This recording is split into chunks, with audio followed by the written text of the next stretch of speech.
ಎಲ್ರಿಗೂ ನಮಸ್ಕಾರ. ಎಲ್ಲರೂ ಹೇಗಿದ್ದೀರಾ? ಎಲ್ಲರೂ ರಾಯರ ಕೃಪೆಯಿಂದ ಚೆನ್ನಾಗಿದ್ದೀರಾ ಅಂತ ನಾನು ಭಾವಿಸ್ತೀನಿ. ರಾಯರು ನಿಮ್ಮೆಲ್ರಿಗೂ ಸುಖ, ಶಾಂತಿ, ನೆಮ್ಮದಿ, ಆಯುಸ್ಸು, ಆರೋಗ್ಯ, ಭಾಗ್ಯ ಕೊಟ್ಟು ಕಾಪಾಡಲಿ ಅಂತ ನಾನು ಕೇಳ್ಕೊತೀನಿ. ರಾಯರು ಫೋಟೋ ಇದೆ ಅಂತಂದರೆ ಮನೆಯಲ್ಲಿ ಎಲ್ಲ ಹೆಣ್ಮಕ್ಳು ಕಡ್ಡಾಯವಾಗಿ ಈ ನಿಯಮಗಳನ್ನು ಪಾಲಿಸಲೇಬೇಕು. ಕೆಲವೊಂದು ನಿಯಮಗಳನ್ನ ನಾವು ಪಾಲನೆ ಮಾಡಿಕೊಳ್ಳೇಬೇಕು.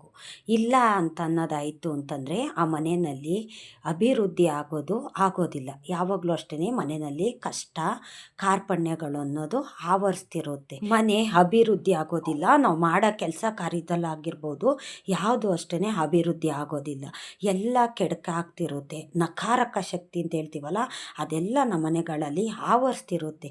ನಾವು ಮಾಡೋ ಕೆಲವೊಂದು ತಪ್ಪುಗಳಿಂದ ರಾಯರಿಗೆ ಪೂಜೆ ಮಾಡ್ತೀವಿ ಅಂತ ಅನ್ನೋದಾಯಿತು ಅಂತಂದರೆ ಈ ನಿಯಮಗಳನ್ನ ಕಡ್ಡಾಯವಾಗಿ ಪ್ರತಿಯೊಬ್ಬ ಹೆಣ್ಣು ಮಕ್ಕಳು ಪಾಲಿಸಲೇಬೇಕು. ಮೊದಲದಾಗಿ ಮನೆ ದೇವ್ರ ಫೋಟೋ ಆಗಲಿ ಇಲ್ಲ ರಾಯರು ಫೋಟೋ ಆಗಲಿ ಯಾವುದೇ ಒಂದನ್ನಾಗಲಿ ನಾವು ದೇವ್ರ ಮನೆಗೆ ಹೋಗ್ಬೇಕಾದ್ರೆ ಕೈ ಕಾಲು ತೊಳ್ಕೊಂಡು ಇಲ್ಲ ಸ್ನಾನ ಮಾಡಿನೇ ದೇವ್ರ ಮನೆ ಒಳಗಡೆ ಹೋಗಬೇಕು. ಸ್ನಾನ ಮಾಡ್ದಿರ ದೇವ್ರ ಫೋಟೋ ಮುಟ್ಟೋದಾಗಲಿ ದೇವ್ರ ಮನೆ ಒಳಗೆ ಹೋಗೋದಾಗಲಿ ಈ ತಪ್ಪನ್ನು ಅಷ್ಟೇ ಮಾಡೋದಕ್ಕೆ ಹೋಗಬಾರ್ದು. ಮತ್ತು ಪದೇ ಪದೇ ಯಾವಾಗಲೂ ಅಷ್ಟೇ ದೇವ್ರ ಮನೆ ಬಾಗಿಲನ್ನ ತೆಗೆದಿಡೋದು ಮತ್ತು ದೇವ್ರ ಮನೆ ಒಳಗಡೆ ಯಾವಾಗಲೂ ಹೋಗ್ತಾ ಇರೋದು ಆ ಥರನೂ ಅಷ್ಟೇ ಈ ತಪ್ಪುಗಳನ್ನ ಮಾಡಬಾರ್ದು. ಮತ್ತು ರಾಯರ ಫೋಟೋ ಇದೆ ಅಂತಂದರೆ ಮನೆಯಲ್ಲಿ 2 ಟೈಮು ದೀಪ ಹಚ್ಚಿ ಪೂಜೆ ಮಾಡಲೇಬೇಕು. ಗುರುವಾರ ಅಂತೂ ರಾಯರಿಗೆ ವಿಶೇಷವಾದಂಥ ಪೂಜೆನೇ ಮಾಡ್ತೀವಿ. ರಾಯರಿಗೆ ಅವತ್ತು ತುಪ್ಪದ ದೀಪ ಹಚ್ಚಿ ತುಳಸಿ ಇಟ್ಟು ಪೂಜೆ ಮಾಡಬೇಕು. ರಾಯರಿಗೆ ಪೂಜೆ ಮಾಡೋದಕ್ಕೆ ಮುಂಚೆ ಮನೆ ದೇವ್ರಿಗೆ ಪೂಜೆ ಮಾಡಬೇಕು ಮತ್ತು ವಿಘ್ನೇಶ್ವರನಲ್ಲಿ ಪ್ರಾರ್ಥನೆ ಮಾಡ್ಕೋಬೇಕು. ವಿಘ್ನೇಶ್ವರನ ಪೂಜೆ ಮನೆ ದೇವ್ರ ಪೂಜೆ ಮಾಡಿದ ನಂತರ ರಾಯರಿಗೆ ಪೂಜೆ ಮಾಡೋ ಅಂಥದ್ದು. ಹೆಣ್ಮಕ್ಳು ಬೆಳಗ್ಗೆನೇ ಎದ್ದು ಕಸ ಗುಡಿಸಿ ನೆಲ ಒರೆಸಿ ಮತ್ತು ಬಾಗಿಲು ಕಸ ಗುಡಿಸಿ ಬಾಗಿಲಿಗೆ ನೀರು ಹಾಕಿ ರಂಗೋಲಿ ಬಿಟ್ಟು ಸ್ನಾನ ಮಾಡಿ ದೇವ್ರಿಗೆ ದೀಪ ಹಚ್ಚಿ ಪೂಜೆ ಮಾಡೋದ್ರಿಂದನೂ ಅಷ್ಟೇ ಆ ಮನೆಯಲ್ಲಿ ಎಲ್ಲ ಅಭಿವೃದ್ಧಿಗಳು ಅಷ್ಟೇ ಆಗ್ತಿರುತ್ತೆ. ಒಂದು ನಕಾರಕ ಶಕ್ತಿ ಯಾವುದಿರುತ್ತೆ ನೋಡಿ, ಒಂದು ನೆಗೆಟಿವ್ ಪಾಸಿಟಿವ್ ಅಂತ ಹೇಳ್ತೀವಲ್ಲ ನಾವು, ಅದು ಯಾವುದೇ ಅಷ್ಟೇ ಮನೆಯಲ್ಲಿ ಆವರಿಸೋದಿಲ್ಲ. ಎಲ್ಲ ಪಾಸಿಟಿವ್ ಆಗೇ ಇರುತ್ತೆ. ನೆಗೆಟಿವ್ ಎನರ್ಜಿ ಮನೆಯಲ್ಲಿ ಬರೋದಿಲ್ಲ. ಬೆಳಗ್ಗೆ ಸೂರ್ಯ ಉದಯ ಆಗೋದ್ರೊಳಗಡೆ ಪ್ರತಿಯೊಬ್ಬರು ಹೆಣ್ಮಕ್ಳು ಇದನ್ನು ಪಾಲಿಸ್ಬೇಕು. ಇದನ್ನು 6 ಗಂಟೆ ಒಳಗಡೆ ಮನೆಗೆ ದೀಪ ಹಚ್ಚಿ ಪೂಜೆ ಮಾಡೋದ್ರಿಂದ ಆ ಮನೆಯಲ್ಲಿ ಮತ್ತು ರಾಯರಿಗೆ ಪೂಜೆ ಮಾಡಬೇಕಾದ್ರೆ ಹೆಣ್ಮಕ್ಳು ಯಾವ ಥರ ನಾವು ಇರಬೇಕು ಅಂತಂದರೆ ಕೈಗೆ ಬಳೆ ಹಾಕ್ಕೊಂಡಿರಬೇಕು, ಹಣೆಗೆ ಅರಿಶಿನ ಕುಂಕುಮ ಎಲ್ಲನೂ ಸಹ ಇಟ್ಟಿರಬೇಕು, ಮತ್ತು ತಲೆಗೆ ಒಂದನ್ನಾದರೂ ಹೂ ಮುಡ್ಕೊಂಡಿರಬೇಕು. ಮತ್ತು ಸಾರಿ ಹಾಕೋರಾದರೆ ಸಾರಿ ಹಾಕ್ಕೊಂಡು ಪೂಜೆ ಮಾಡಿದ್ರೆ ತುಂಬ ಒಳ್ಳೆಯದು. ಸಾರಿ ಹಾಕ್ಕೊಂಡ್ರೆ ನಮಗೆ ಕಂಫರ್ಟಬಲ್ ಇರೋಲ್ಲ, ಪೂಜೆ ಮಾಡೋಕ್ಕಾಗೋದಿಲ್ಲ ಅಂತ ಅನ್ನೋದಾಯಿತು ಅಂದರೆ ನೀವು ಚೂಡಿದಾರ್ ಹಾಕ್ಕೊಳ್ಳಿ. ಮೇಲ್ಗಡೆ ವೇಲ್ ಬರುತ್ತಲ್ಲ ಅದನ್ನು ಹೆಗ್ಲು ಮೇಲೆ ಹಾಕ್ಕೋಬೇಕು. 2 ಹೆಗ್ಲು ಮೇಲೂ ನಾವು ಸಾರಿನೆಲ್ಲ ಯಾವ ಥರ ಮೈ ತುಂಬ ಹಾಕ್ಕೊಂಡು ನಾವು ದೇವ್ರಿಗೆ ಪೂಜೆ ಮಾಡ್ತೀವಿ ನೋಡಿ, ಅದೇ ರೀತಿ ವೇಲನ್ನು ಆ ಥರ ಹಾಕ್ಕೊಂಡು ನೀವು ಪೂಜೆ ಮಾಡಿ. ನೀವು ರಾಯರಿಗೆ ಹೇಗಂದ್ರೆ ಹಾಗೆ ಪೂಜೆ ಮಾಡೋವಂಥದ್ದಲ್ಲ. ಏಕೆ ಅಂತಂದರೆ ನಾವು ಹೆಣ್ಮಕ್ಳು ಯಾವ ಥರ ಇರ್ತೀವೋ ಆ ಥರನೇ ಇದ್ದು ನಾವು ಪೂಜೆ ಮಾಡ್ತು ಅಂತಂದರೆ ಅಷ್ಟು ದೇವತೆಗಳು ಅಷ್ಟು ಅಂತಲೇ ಹೇಳೋದು. ಒಂದು ದೇವ್ರ ಪೂಜೆ ಆಗಲಿ, ದೇವಿ ಪೂಜೆ ಆಗಲಿ, ತಾಯಿ ಲಕ್ಷ್ಮೀ ದೇವಿ ಪೂಜೆ ಆಗಲಿ, ಯಾವುದೇ ಒಂದು ದೇವ್ರ ಪೂಜೆ ಆಗಲಿ ಇಲ್ಲ ಮನೆ ದೇವ್ರದ್ದಾಗಲಿ ಯಾವುದೇ ಒಂದು ದೇವ್ರ ಪೂಜೆ ಮಾಡಬೇಕಾದ್ರೂ ಅಷ್ಟೇ ಸುಮಂಗಲಿ ಥರ ರೆಡಿಯಾಗಿ ಹೆಣ್ಮಕ್ಳು ಪೂಜೆ ಮಾಡೋ ಅಂಥದ್ದು. ಮೈ ಮೇಲೆ ಒಂದನ್ನಾದರೂ ಚಿನ್ನ ಅಂತ ಹಾಕ್ಕೊಂಡಿರಲೇಬೇಕು. ನಾವು ಯಾವ ಸ್ಥಿತಿನಲ್ಲಿ ನಾವು ಪೂಜೆ ಮಾಡ್ತಾಯಿದ್ದೀವೋ ಅದೇ ಸ್ಥಿತಿನೇ ದೇವರುಗಳು ತಥಾಸ್ತು ಅಂತ ಹೇಳೋ ಅಂಥದ್ದು. ಅದಕ್ಕೆ ಹೇಳೋದು ಹೆಣ್ಮಕ್ಳು ಕೈಗೆ ಬಳೆ ಹಾಕ್ಕೋಬೇಕು, ಕಾಲಿಗೆ ಕಾಲುಂಗುರ ಹಾಕ್ಕೋಬೇಕು, ಕತ್ತಲ್ಲಿ ತಾಳಿ ಇರಬೇಕು, ಹಣೆಗೆ ಕುಂಕುಮ ಇಡಬೇಕು, ಕೆನ್ನೆಗೆ ಅರಿಶಿನ ಇಟ್ಕೋಬೇಕು, ಮತ್ತು ತಲೆಗೆ ಒಂದು ಹೂನಾದರೂ ಇಟ್ಕೊಂಡು ಪೂಜೆ ಮಾಡೋ ಅಂಥದ್ದು. ಕೆಲವರು ಕೈಗೆ ಬಳೆನೇ ಹಾಕೋದಿಲ್ಲ, ಕಾಲಿಗೆ ಗೆಜ್ಜೆ ಹಾಕೋದಿಲ್ಲ, ಮತ್ತು ಕಾಲುಂಗುರನೂ ಸಹ ಹಾಕೋದಿಲ್ಲ, ಕತ್ತಲ್ಲಿ ತಾಳಿನೂ ಸಹ ಇರೋಲ್ಲ. ಕೆಲವೊಬ್ಬರು ಈ ಥರ ತಪ್ಪುಗಳನ್ನ ಮಾಡ್ತಿರ್ತಾರೆ. ಮತ್ತು ಹಣೆಗೂ ಸಹ ಕುಂಕುಮ ಹಿಡ್ದಿರೋ ಪೂಜೆ ಮಾಡೋ ಅಂಥದ್ದು, ತಲೆಗೂ ಮುಡಿದಿರೋ ಪೂಜೆ ಮಾಡೋ ಅಂಥದ್ದು, ಮತ್ತು ಟೀ ಶರ್ಟು ಪ್ಯಾಂಟ್ ಹಾಕ್ಕೊಂಡು ಪೂಜೆ ಮಾಡೋ ಅಂಥದ್ದು. ಈ ಥರ ತಪ್ಪುಗಳನ್ನೆಲ್ಲ ಮಾಡಬೇಡಿ. ಆ ಥರ ನೀವು ಇದ್ದು ಪೂಜೆ ಮಾಡ್ತೀರಾ ಅಂದರೆ ನಿಮಗೆ ಪೂಜೆಗೆ ಫಲ ಅನ್ನೋದು ಸಿಗೋದಿಲ್ಲ. ದೇವ್ರ ಪೂಜೆ ಮಾಡಬೇಕಾದ್ರೆ ಆದಷ್ಟು ನಿಯಮಗಳನ್ನ ಪಾಲಿಸಬೇಕು ಹೆಣ್ಮಕ್ಳು. ಮನೆಯಲ್ಲಿ ಯಾವಾಗಲೂ ಅಷ್ಟೇ ಕಾಲ್ಗೆಜ್ಜೆ ಸೌಂಡು ಬರ್ತಾ ಇರಬೇಕು, ಮತ್ತು ಕೈ ಬಳೆ ಸೌಂಡು ಅಷ್ಟೇ ಯಾವಾಗಲೂ ಸದ್ದು ಮಾಡ್ತಾ ಇರಬೇಕು. ಮನೆಯಲ್ಲಿ ಸಂಸಾರ ನಾವು ನಡೆಸ್ತಾ ಇದ್ದೀವಿ, ಮನೆಯಲ್ಲಿ ಒಂದು ಪಾಸಿಟಿವ್ ಎನರ್ಜಿ ಇರಬೇಕು ಅಂತಂದರೆ ಕೈಯಲ್ಲಿ ಕೈ ಬಳೆ ಇರಬೇಕು, ಸದ್ದು ಬರಬೇಕು. ನಾವೊಂದು ಕೆಲಸ ಮಾಡಬೇಕಾದ್ರೆ ಕೈ ಬಳೆ ಒಡೆಯುತ್ತಲ್ಲ, ಅದು ಒಳ್ಳೆ ಸೂಚನೆ ಕೊಡುತ್ತೆ. ನಮ್ಮ ಕಷ್ಟಗಳೆಲ್ಲ ಒಡೆದೋಗ್ಲಿ ಅಂತ ಆ ಬಳೆ ಮುಖಾಂತರ ನಮ್ಮ ಕಷ್ಟಗಳೆಲ್ಲ ಒಡೆದೋಗ್ತಾ ಇರುತ್ತೆ. ಅದಕ್ಕೆ ಹೇಳೋದು, ಕೈಗೆ ನೀವು ಜಾಸ್ತಿ ಬಳೆ ಹಾಕ್ಕೊಂಡಿಲ್ಲ ಆದರೂ ಪರವಾಗಿಲ್ಲ, ಒಂದು ಎರಡೆರಡು ಇಲ್ಲ ನಾಲ್ಕು ನಾಲ್ಕು ಬಳೆನಾದರೂ ನೀವು ಹಾಕ್ಕೊಳ್ಳೇಬೇಕು. ಹಾಕ್ಕೊಂಡು ನೀವು ದೇವ್ರಿಗೆ ಪೂಜೆ ಮಾಡಬೇಕಾದ್ರೆ ಅಂತಲ್ಲ, ಯಾವಾಗಲೂ ಅಷ್ಟೇ ಹಾಕ್ಕೊಂಡಿರಬೇಕು. ಆ ಬಳೆ ಒಡೆದಾಗೆ ನಮ್ಮ ಕಷ್ಟಗಳು ಸಹ ಒಡೆದೋಗ್ತಾ ಇರುತ್ತೆ. ಅದಕ್ಕೆ ಹೇಳೋದು. ಮತ್ತು ಈ ಥರ ನಿಯಮಗಳನ್ನ ಯಾರು ಮನೆಯಲ್ಲಿ ಪಾಲಿಸ್ತಾರೋ, ಬೆಳಗ್ಗೆನೇ ಎದ್ದು ಕಸ ಗುಡಿಸಿ, ನೆಲ ಒರೆಸಿ, ಸ್ನಾನ ಮಾಡಿ, ಬಾಗ್ಲಿಗೆ ನೀರು ಹಾಕಿ, ರಂಗೋಲಿ ಬಿಟ್ಟು ದೇವ್ರ ಪೂಜೆ ಮಾಡ್ತಾರೋ, ಬೆಳಗ್ಗೆ 6 ಗಂಟೆ ಅಷ್ಟೊತ್ತಿಗೆ ಯಾರ ಮನೆಯಲ್ಲಿ ದೀಪ ಹಚ್ಚುತ್ತಾರೋ ಅವ್ರ ಮನೆಯಲ್ಲಿ ಯಾವಾಗಲೂ ಅಷ್ಟೇ ನಂದಾ ದೀಪದ ಥರ ಅವ್ರ ಮನೆ ಉರಿತಾ ಇರುತ್ತೆ, ಒಳ್ಳೆಯದಾಗ್ತಿರುತ್ತೆ. ಒಂದು ನಕಾರಕ ಶಕ್ತಿ ಅಂತ ಇರುತ್ತಲ್ಲ, ಅದೆಲ್ಲ ದೂರ ಆಗುತ್ತೆ. ಈ ಥರ ಕೆಲವೊಬ್ಬರು ಹೆಣ್ಮಕ್ಳು ಪಾಲಿಸಿದ್ರೆ ಮನೆಗೆ ತುಂಬ ಅಭಿವೃದ್ಧಿ ಆಗುತ್ತೆ. ನೀವೊಂದು ಏನು ಅಂದ್ಕೊಂಡು ನೀವು ಸಂಕಲ್ಪ ಮಾಡಿ ಪೂಜೆ ಮಾಡ್ತೀರಲ್ಲ, ಅದನ್ನು ದೇವತೆಗಳು ತಥಾಸ್ತು ಅಂತ ಹೇಳುವಂಥದ್ದು. ಈ ನಿಯಮಗಳನ್ನ ಯಾರು ಪಾಲಿಸ್ತೀರಾ, ಪೂಜೆ ಮಾಡ್ತಾರೋ ಅವ್ರ ಮನೆಯಲ್ಲಿ ಜಗಳ, ಗಲಾಟೆ, ದುಡ್ಡಿಗೆ ಸಮಸ್ಯೆ, ಆರೋಗ್ಯಕ್ಕೆ ಸಮಸ್ಯೆ, ಮತ್ತು ಊಟಕ್ಕೂ ಸಹ ಸಮಸ್ಯೆ, ಈ ಥರ ಏನೇ ಒಂದು ಅವ್ರು ಕೆಲಸ ಮಾಡೋದಕ್ಕೆ ಹೋಗಲಿ ಅದರಲ್ಲೆಲ್ಲ ಸೋಲು ಅಂತಲೇ ಬರ್ತಿರುತ್ತೆ ನೋಡಿ. ಅದೆಲ್ಲ ನಕಾರಕ ಶಕ್ತಿ. ಯಾರು ಇದನ್ನೆಲ್ಲ ಪಾಲಿಸೋದಿಲ್ಲ ನೋಡಿ, ಅವ್ರಿಗೆ ಇದೆಲ್ಲ ಕಾಡ್ತಿರುತ್ತೆ. ಅದಕ್ಕೆ ಹೇಳೋದು, ಹೆಣ್ಣುಮಕ್ಳು ಆದಷ್ಟು ಮುತ್ತೈದೆ ಥರ ಯಾವಾಗಲೂ ಅಷ್ಟೇ ಇರಬೇಕು ಅಂತ ಹಿರಿಯಕರು ಹೇಳೋ ಅಂಥದ್ದು. ಅದನ್ನು ದೇವತೆಗಳು ಸಹ ಪಾಲಿಸೋ ಅಂಥದ್ದು. ನಾವು ಯಾವಾಗ ಬೇಕಾದರೂ ಯಾವ ಥರ ಬಟ್ಟೆ ಬೇಕಾದರೂ ಹಾಕ್ಕೋಬೋದು. ಆದರೆ ದೇವ್ರ ಪೂಜೆ ಮಾಡಬೇಕಾದ್ರೆ ಸ್ವಲ್ಪ ಶ್ರದ್ಧೆ, ಭಕ್ತಿ, ನೀತಿ ನಿಯಮದಿಂದ ದೇವ್ರ ಪೂಜೆ ಮಾಡಬೇಕು. ಸಾರಿ ಹಾಕ್ಕೊಳ್ಳಿ, ಇಲ್ಲ ಡ್ರೆಸ್ ಹಾಕ್ಕೊಳ್ಳಿ, ಕೈಗೆ ಬಳೆ ಹಾಕ್ಕೊಳ್ಳಿ, ಹಣೆಗೆ ಕುಂಕುಮ ಇಟ್ಕೊಳ್ಳಿ, ಅರ್ಶಿನ ಇಟ್ಕೊಳ್ಳಿ, ತಲೆಗೆ ಹೂ ಮುಟ್ಕೊಳ್ಳಿ, ಮತ್ತು ಕಾಲಿಗೆ ಕಾಲುಂಗುರ ಹಾಕಿ, ಕತ್ತಳ್ಳಿ ತಾಳಿ ಇರಬೇಕು, ಕೈಯಲ್ಲಿ ಬಳೆ ಇರಬೇಕು. ಈ ಥರ ಇದ್ದು ನೀವು ಪೂಜೆ ಮಾಡಿ. ದೇವ್ರುಗಳು ಆದಷ್ಟು ನಿಮಗೆ ಒಳ್ಳೆಯದನ್ನೇ ಮಾಡ್ತಾರೆ.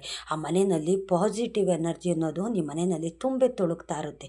ಇದನ್ನೆಲ್ಲ ನಿಯಮಗಳನ್ನ ಯಾವ ಮನೆಯಲ್ಲಿ ಪಾಲಿಸ್ತಾರೋ ಅಂಥ ಮನೆಗಳಲ್ಲಿ ಆದಷ್ಟು ಅಭಿವೃದ್ಧಿ ಆಗ್ತಾ ಇರುತ್ತೆ. ಯಾವತ್ತೂ ಅಷ್ಟೇ ಆ ಮನೆಯಲ್ಲಿ ನಕಾರಕ ಶಕ್ತಿ ಬರೋದಿಲ್ಲ. ಎಲ್ಲ ರೀತಿಯಲ್ಲೂ ಅಷ್ಟೇ ಪಾಸಿಟಿವ್ ಅನ್ನೋದು ಅವ್ರ ಮನೆಗಳಿಗೆ ಬರ್ತಾ ಇರುತ್ತೆ. ಮತ್ತು ನೀವು ಹೇಗಂದ್ರೆ ಹಾಗೆ ಇರ್ತಿರಲ್ಲ, ಅದೆಲ್ಲ ದಾರಿದ್ರ್ಯ ಲಕ್ಷ್ಮಿನ ಆಹ್ವಾನ ಮಾಡ್ದಾಗೆ.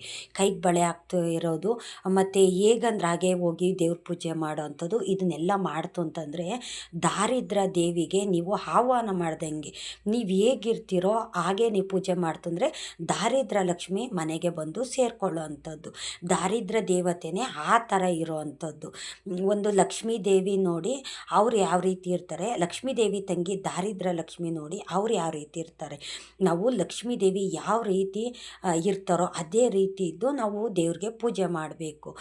ದಾರಿದ್ರ್ಯ ಲಕ್ಷ್ಮಿ ಏನೊಂದು ಹಾಕ್ಕೊಳ್ಳೋದಿಲ್ಲ, ಬರೀ ಕೈಲಿರ್ತಾರೆ, ತಲೆಯೆಲ್ಲ ಕೆದ್ರುಕೊಂಡು ಒಂಥರ ಮಡಿ ಬಟ್ಟೆನೇ ಹಾಕೋಲ್ಲ, ಒಂಥರ ವಕ್ರಾಗಿ ಇರ್ತಾರೆ ನೋಡಿ ದಾರಿದ್ರ್ಯ ಲಕ್ಷ್ಮಿ. ಆ ಥರ ಇದ್ದು ಯಾರು ಅಷ್ಟೇ ಪೂಜೆ ಮಾಡೋದಕ್ಕೆ ಹೋಗಬೇಡಿ. ಮತ್ತು ಮನೆಯಲ್ಲಿ ಗಂಡಸ್ರಿಗೂ ಅಷ್ಟೇ ಇದೆಲ್ಲ ಏಳಿಗೆ ಆಗೋದಿಲ್ಲ. ಅವರು ಹೊರ್ಗಡೆ ಹೋಗಿ ದುಡಿಯೋದಕ್ಕೆ ಅಂತ ಹೋಗ್ತಾರಲ್ಲ, ಅವ್ರಿಗೂ ಅಷ್ಟೇ ಒಳ್ಳೆಯದಾಗೋದಿಲ್ಲ. ಹೋಗೋ ಜಾಗದಲ್ಲಿ ಒಂದು ಕೆಟ್ಟದಾಗಿರ್ಬೋದು, ಇಲ್ಲ ಏನೇ ಒಂದು ಅಡಚಣೆ ಆಗಿರ್ಬೋದು, ಇದೆಲ್ಲ ಬರ್ತಾ ಇರುತ್ತೆ. ಮನೆಯಲ್ಲಿ ಮುತ್ತೈದೆ ಯಾವ ರೀತಿ ಇರ್ತಾಳೋ ಇದನ್ನೆಲ್ಲ ಪಾಲಿಸ್ತಾರೋ ಅಂಥವ್ರ ಮನೆಗಳು ಗಂಡಸ್ರಿಗೆ ಆಯುಸ್ಸು, ಆರೋಗ್ಯ ಅನ್ನೋದು ಹೆಚ್ಚುತ್ತಾ ಹೋಗುತ್ತೆ. ನಿಮ್ಮ ಮನೆಯಲ್ಲಿ ಕಷ್ಟ ನಷ್ಟ ಎಲ್ಲ ದೂರ ಆಗಿ ಅಭಿವೃದ್ಧಿ ಅನ್ನೋದು ಬೆಳೀತಾ ಹೋಗುತ್ತೆ. ಪಾಸಿಟಿವ್ ಎನರ್ಜಿ ನಿಮ್ಮ ಮನೆಯಲ್ಲಿ ಆವರಿಸುತ್ತೆ. ನೀವು ಆದಷ್ಟು ದಾರಿದ್ರ್ಯ ಲಕ್ಷ್ಮಿನ ಆಹ್ವಾನ ಮಾಡೋದಕ್ಕೆ ಹೋಗಬೇಡಿ. ಆದಷ್ಟು ಲಕ್ಷ್ಮೀ ದೇವಿ ಥರ ಮುತ್ತೈದೆ ಥರ ಒಂದು ರೆಡಿಯಾಗಿ ನೀವು ದೇವ್ರಿಗೆ ಪೂಜೆ ಮಾಡೋವಂಥದ್ದು. ದೇವಸ್ಥಾನಗಳಿಗೆ ಹೋದರೂ ಅಷ್ಟೇ ಇದೇ ಥರ ಒಂದು ನಿಯಮನ ನೀವು ಪಾಲಿಸ್ತಾ ಹೋಗಿ. ಮತ್ತು ಮನೆ ಗಂಡಸರು ಏನೇ ಒಂದು ಹೊರಗಡೆ ಕೆಲಸ ಮಾಡೋದಕ್ಕೆ ಅಂತ ಕೈ ಹಾಕ್ತಾರೆ ನೋಡಿ, ಅವರು ಒಂದು ಹೆಜ್ಜೆ ಇಟ್ಟು ಮುಂದೆ ಹೋದರೆ ಅವ್ರಿಗೆ 10 ಹೆಜ್ಜೆ ಹಿಂದೆ ತೊಗೊಂಬರುತ್ತೆ. ಈ ಪಾಲಿಸುವಂಥ ನಿಯಮಗಳು 10 ಹೆಜ್ಜೆ ಸೋಲನ್ನೋದು ಕೊಡುತ್ತೆ. ಅವ್ರು ಎಷ್ಟೇ ಅವರು ಪ್ರಯತ್ನ ಪಟ್ಟರು, ಏನೇ ಒಂದು ಕೆಲಸ ಕಾರ್ಯ ಮಾಡೋದಕ್ಕೆ ಹೋದ್ರೂ ಅದು ಯಾವುದು ಯಶಸ್ಸು ಅನ್ನೋದು ಕೊಡೋದಿಲ್ಲ. ಈಗ ಮನೆಯಲ್ಲಿ ನಮಗೆ ತುಂಬ ಕೆಟ್ಟದಾಗ್ತಿದೆ, ನಮ್ಮ ಮನೆಯಲ್ಲಿ ದಾರಿದ್ರ್ಯ ಬಂದ್ಬಿಟ್ಟಿದೆ, ತುಂಬ ಕಷ್ಟ ಇದೆ, ಆರೋಗ್ಯ ಸಮಸ್ಯೆ ಇದೆ, ದುಡ್ಡಿನ ಸಮಸ್ಯೆ ಇದೆ, ಮತ್ತು ಊಟಕ್ಕೂ ಸಹ ಸಮಸ್ಯೆ ಇದೆ ಅಂತ ಹೇಳ್ತಾರಲ್ಲ, ಇದೆಲ್ಲ ದಾರಿದ್ರ್ಯ ಲಕ್ಷ್ಮಿ ಕೊಡೋ ಅಂಥದ್ದು ಇದನ್ನೆಲ್ಲ. ಆದಷ್ಟು ದಾರಿದ್ರ್ಯ ಲಕ್ಷ್ಮಿನ ಮನೆಯಿಂದ ಹೊರ್ಗಡೆನೇ ಇಟ್ಟಿರಬೇಕು. ಮನೆ ಒಳಗಡೆ ಯಾವತ್ತೂ ಅಷ್ಟೇ ಆವಾಹನೆ ಮಾಡೋದಕ್ಕೆ ಹೋಗಬಾರ್ದು. ನಾವು ಹೆಣ್ಮಕ್ಳು ಮಾಡೋ ಅಂಥ ತಪ್ಪುಗಳಿಂದ ದಾರಿದ್ರ್ಯ ಲಕ್ಷ್ಮಿ ಮನೆಗೆ ಬರೋ ಅಂಥದ್ದು. ಯಾವ ಹೆಣ್ಮಕ್ಳು ಈ ಥರ ಒಂದು ನೇಮ ನೀತಿ ನಿಯಮನ ಪಾಲನೆ ಮಾಡಿ ದೇವ್ರನ್ನ ಪೂಜೆ ಮಾಡ್ತಾರೋ, ಮನೆ ಸಂಸಾರನ ನಡೆಸ್ಕೊಂಡು ಹೋಗ್ತಾರೋ, ಅವ್ರ ಮನೆಯಲ್ಲಿ ಸದಾ ಕಾಲ ಲಕ್ಷ್ಮೀದೇವಿ ಬೆಳಗ್ತಾನೆ ಇರ್ತಾರೆ. ಅಂಥವ್ರ ಮನೆಗೆ ಲಕ್ಷ್ಮೀದೇವಿ ಸದಾ ಕಾಲ ಅವ್ರ ಮನೆಯಲ್ಲಿ ಸ್ಥಿರವಾಗಿ ನೆಲೆಗೊಂಡು ಅವ್ರ ಮನೆಯಲ್ಲಿ ಇರೋವಂಥದ್ದು. ಲಕ್ಷ್ಮೀದೇವಿ ಇದ್ದ ಮೇಲೆ ಹಣ ಕಾಸಿಗೆ ಆಗಲಿ, ಒಂದು ಆರೋಗ್ಯಕ್ಕಾಗಲಿ, ಏನೊಂದಕ್ಕೂ ಅಷ್ಟೇ ತೊಂದರೆ ತಾಪತ್ರೆ ಅನ್ನೋದು ಸಹ ಬರೋದಿಲ್ಲ. ಮತ್ತು ರಾಯರ ಫೋಟೋ ಇದೆ ಅಂದರೆ 2 ಟೈಮು ಪೂಜೆ ಮಾಡಿ. ದೇವ್ರ ಫೋಟೋ ಮನೇಲಿದೆ ಅಂತಂದರೆ 2 ಟೈಮು ಪೂಜೆ ಮಾಡಬೇಕು. ಆ ಮನೆಯಲ್ಲಿ ಯಾವಾಗಲೂ ಅಷ್ಟೇ ದೀಪ ಜ್ಯೋತಿ ಅನ್ನೋದು ಉರಿತಾ ಇರಬೇಕು. ಮನೆಯಲ್ಲಿ ಯಾವಾಗಲೂ ಕತ್ಲು ಮಾಡೋದು, ಮನೆಗೆ ದೀಪ ಹಚ್ಚಿದಾಗೆ ಇರೋದು, 1 ಟೈಮ್ ಪೂಜೆ ಮಾಡೋದು, ಇಲ್ಲಾಂದರೆ ವಾರಕ್ಕೊಂದು ದಿವಸ 2 ದಿವಸ ಪೂಜೆ ಮಾಡೋದು, ಈ ಥರ ಎಲ್ಲ ಮಾಡೋದಕ್ಕೆ ಹೋಗಬೇಡಿ. ಮತ್ತು ದೇವ್ರ ಮನೆಯನ್ನು ಪರಕೆಯಿಂದ ಗುಡಿಸೋದಕ್ಕೆ ಹೋಗಬೇಡಿ. ಹೊರಗಡೆ ಹೊಸ್ಲಿರುತ್ತಲ್ಲ, ಅಂದರೆ ತಲೆಬಾಗಿಲು, ಅದನ್ನು ಅಷ್ಟೇ ಪರ್ಕೆನ ಮುಟ್ಟಿಸೋದಕ್ಕೆ ಹೋಗಬೇಡಿ. ನೀವು ಹೊರಗಡೆಯಿಂದ ಬತ್ತು ಅಂತಂದರೆ ಕೈ ಕಾಲು ತೊಳ್ಕೊಂಡೆ ಮನೆ ಒಳಗಡೆ ಬರಬೇಕು.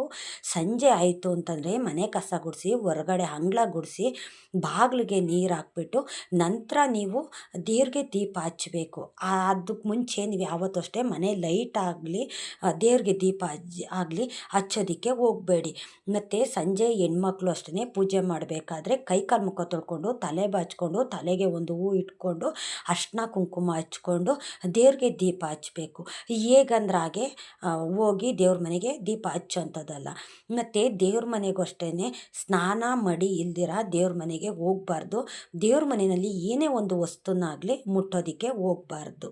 ಕೆಲವೊಬ್ಬರು ತಪ್ಪು ಮಾಡ್ತಾರೆ, ಸ್ನಾನ ಮಾಡೋದಿಲ್ಲ, ಏನಿಲ್ಲ, ಬೆಳಿಗ್ಗೆ ಎದ್ದ ತಕ್ಷಣ ದೇವ್ರ ಮನೆ ಬಾಗಿಲು ತೆಗೆದುಬಿಟ್ಟು ದೇವ್ರ ಫೋಟೋಕ್ಕೆ ನಮಸ್ಕಾರ ಮಾಡೋ ಅಂಥದ್ದು. ಈ ಥರ ತಪ್ಪುಗಳನ್ನು ಸುಮಾರು ಜನ ಮಾಡ್ತಿರ್ತಾರೆ. ಆ ತಪ್ಪನ್ನೆಲ್ಲ ಯಾರು ಅಷ್ಟೇ ಮಾಡೋದಕ್ಕೆ ಹೋಗಬೇಡಿ. ಸ್ನಾನ ಮಾಡಲಿಲ್ಲ ಅಂದರೆ ದೇವ್ರ ಮನೆಗೆ ಯಾರು ಅಷ್ಟೇ ಮಕ್ಕಳಾಗಲಿ ದೊಡ್ಡವರಾಗಲಿ ಯಾರೇ ಆಗಲಿ ಹೋಗಬಾರ್ದು.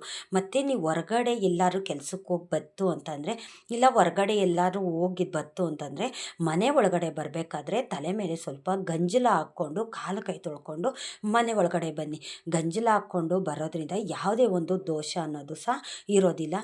ಯಾರೋ ನಿಮಗೆ ಗೊತ್ತಿಲ್ದಿರ ಅಂಟು ಮುಂಟಾದವರು ನಿಮ್ಮನ್ನು ಮುಡ್ಸ್ಕೊಂಡು ಸಹ ಅದು ದೋಷ ಅನ್ನೋದು ಬರೋದಿಲ್ಲ. ಗಂಜಲನ ತಲೆ ಮೇಲೆ ಹಾಕ್ಕೊಂಡು ಮನೆ ಒಳಗಡೆ ಬರೋದ್ರಿಂದ ಯಾವುದೇ ಒಂದು ನಕಾರಕ ಶಕ್ತಿ ಅಷ್ಟೇ ನಿಮ್ಮ ಜೊತೆ ಮನೆ ಒಳಗಡೆ ಬರೋದಿಲ್ಲ. ಮನೆಯಿಂದ ಹೊರಗಡೆ ಆಗಿಂದಾಗೆ ಹೊರಗಡೆ ಹೋಗುತ್ತೆ. ಮತ್ತು ನೆಲ ಒರೆಸೋ ನೀರಿಗೆ ಮತ್ತು ದೇವ್ರ ಮನೇನ ಕ್ಲೀನ್ ಮಾಡ್ತಿರಲ್ಲ, ಆವಾಗ ಸ್ವಲ್ಪ ಗಂಜಲ ಸ್ವಲ್ಪ ಅರಿಶಿನ ಹಾಕ್ಕೊಂಡು ದೇವ್ರ ಮನೇನ ಕ್ಲೀನ್ ಮಾಡಿ.